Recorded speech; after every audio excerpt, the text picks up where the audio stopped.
Tiniyak naman ng National Housing Authority na minamadali na ng gobyerno ang pagpapatayo ng permanent housing sa Eastern Samar na hinagupit ng Bagyong Yolanda. Ayon sa ahensya, mahigit 1,000 housing units na ang natapos sa ilang mga lugar. Narito ang report ni Noel Perfecto. Handa nang isumite ng National Housing Authority ang rehabilitation plan para sa Typhoon Yolanda. Anumang oras ipatawag sila ni Secretary Panfilo Lacson. Itong pagtiyak ni NHA Administrator Chito Cruz sa PTB4 matapos na ipagmalaki nito na meron na silang natapos na mahigit 1,000 mga permanenteng housing units sa Tacloban, Tanawan, Leyte at Panay Island sa Iloilo.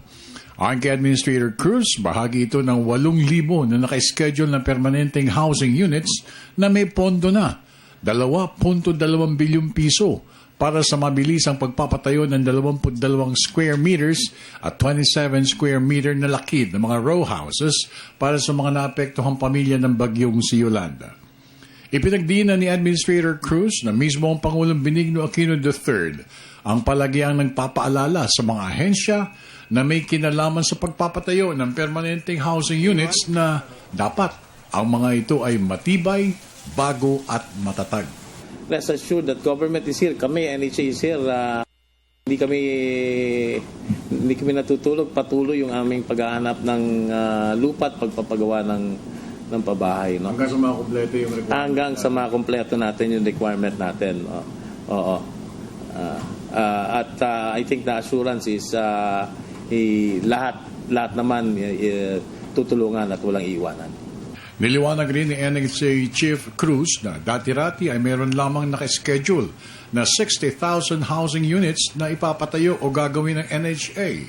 Subalit, matapos na muling bumalik sa lugar ang kanilang mga inspektor, halos triple, kundi man lumaki pan lalo ang dami na dapat ipagawa, 216,966 units. Tiwala naman si Cruz na kakayanin magawa ng ahensya ang naturang dami. Ang problema lamang nila sa ngayon, aniya, ay ang mga lugar na dapat pagpapatayuan ng mga ito. Binigay sa ating instruction ng Presidente is build better. Hindi tayo po pwedeng gumawa ng mga bahay.